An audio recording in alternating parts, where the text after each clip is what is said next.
Welcome back to mid to late fall at Untermyer Gardens on behalf of the City of Yonkers Parks Department and the Untermyer Garden Conservancy. What I'd like to do today is just take a quick look around at some of my favorite fall color plants, maybe some small trees, maybe some big shrubs, and get an idea of just what's happening, what's interesting at the moment. I'm standing next to what's a really interesting tree. It's a Parrotia. It's Parrotia subaequalis, which is a Chinese ironwood. We've been looking for years, not that they're that hard to find, for a Persian ironwood to go inside the walled garden, to go inside our Persian walled garden, that is. And this first one I found was this Chinese ironwood. It used to be in the witch hazel family, or used to be a witch hazel genus. Recently we discovered it was a Parrotia, but it's putting on this deep purple fall color. You're starting to see just some tinges of bright red, which will continue and carry it through the rest of the season. Another really interesting thing about this plant is it also has exfoliating bark. Right now it's branched all the way to the ground, so you can't quite see that. But it's thought to be more interesting in exfoliating bark than the Persian ironwood, which is the one that most people know and grow already. So a really interesting plant, sort of rare in cultivation. We got this one from Pleasant Run Nursery in New Jersey.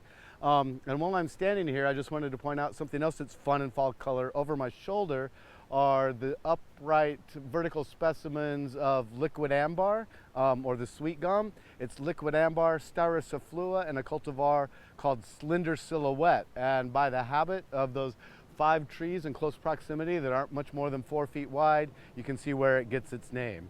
So let's go on into the walled garden and we'll take a look at some more interesting plants.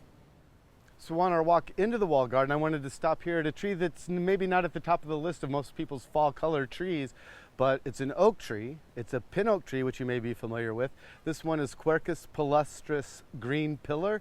So it's a very tight fastigiate oak, very columnar. It can get to 50 feet tall, but it's not going to get much wider than this one is. But you can see this great red fall color we're getting here. We had a little deer browse early in the season, and I think this of the 3 that are here is a little bit farther away from the sprinkler, maybe suffered some drought stress. So it's actually showing its fall color a little bit early.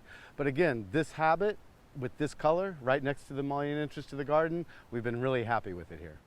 So another plant that I don't think of immediately when I'm thinking about fall color, and the purple leaf and the yellow leaf versions that are so popular in the landscape usually don't throw a lot of color, but this Cotinus, or smoke bush, or smoke tree some like to call it, Cotinus coggygria, old-fashioned, a great plant, not just my favorite drink per se, but it throws out a really interesting pale muted red fall color that I like. There's a little bit of the blue-green still in there from its summer foliage, and that contrasted against this perennial, this Amsonia hubrichtii, makes a really great combination, and like I said, kind of unexpected for me.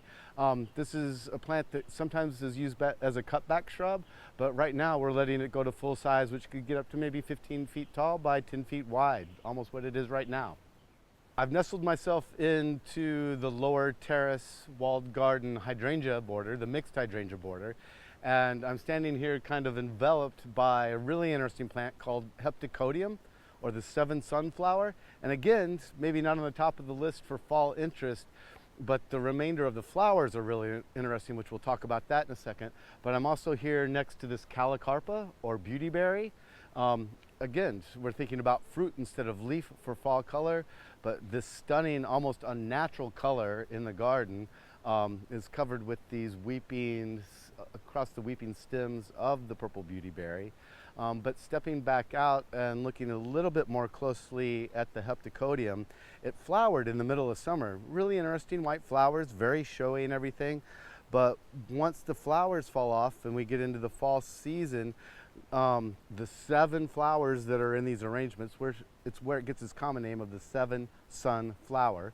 The calyxes, or the sepals, the bottom whorl of the flower turns this really interesting color, and in fact it's a bit more showy than when it's in full bloom in the middle of the season. So now for a plant that maybe we do think of when we think about fall foliage color. This is a Japanese maple, Acer japonica. This is a cultivar called Green Cascade. It gets its green from its really pale foliage through the year, super dissected, super fine, almost lacy foliage.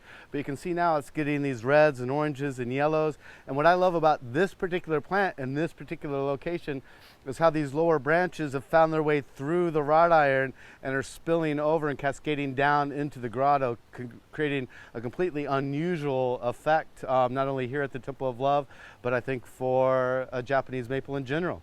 So now I'm definitely standing next to a tree I think of on the top of the list for fall foliage color. This is Rhus typhina, a cultivar called Tiger Eyes. It's the Staghorn sumac.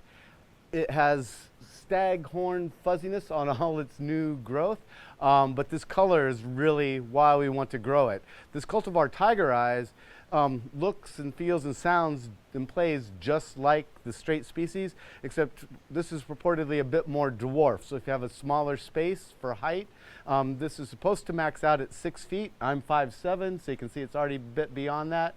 And this plant, when it's not surrounded by the alleyway of our old ruin garden, will colonize and spread out through the garden, but at a nice, decent rate as well. So over my shoulder, you can see the Rhus typhina out in the wild. Again, just a big bolt of great fall color. But here next to me is another maple, a slightly different color, maybe a bit more brown, and brown is a color, but has a really warm, almost fiery ember glow to it. But it's an Acer triflorum, very similar to a paperbark maple. It has exfoliating bark as well. Interesting foliage for a maple and interesting little flowers in the middle of summer, but I just couldn't walk by it without showing off this ember fall color. Then over my shoulder, looming large, is another sumac. It's another native sumac as well. It's Rhus copulina, and you can see it gets anywhere from 12 to 15 feet and is a really aggressive spreader. We planted 3 or 5 small container plants 5 or 7 years ago, and you can see it's already taking up a lot of space in the bed. It has sort of a purple hue all summer long, but then when we get into the fall, that purple mixes with reds and orange and gives us another really strong moment in the fall garden.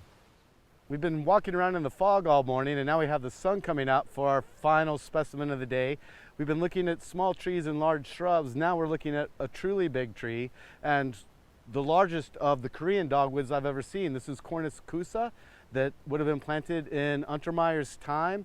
It's a great 4-season plant. It has exfoliating bark, peeling off to reveal all sorts of really interesting colors. It has an amazing flower that can just cover the tree, bigger than the native dogwoods, followed by interesting round fruit that has seeds. And yes, Mom, I've harvested some, and they will be in the mail sooner than later. And then we get this great fall color to finish the year. So fall is really just starting to happen as far as color is concerned in Untermyer Gardens. Until we get some really hard frost, I encourage you to keep visiting. The gardens will look interesting for the next several weeks, I think. And if you have the time, Friday night, the City of Yonkers Parks Department is hosting a Halloween in the walled garden from 4 o'clock to 6:30. So if you're local and you want to come have Halloween in the garden, stop by around 4:30 Friday night. Thanks so much. We'll see you next time.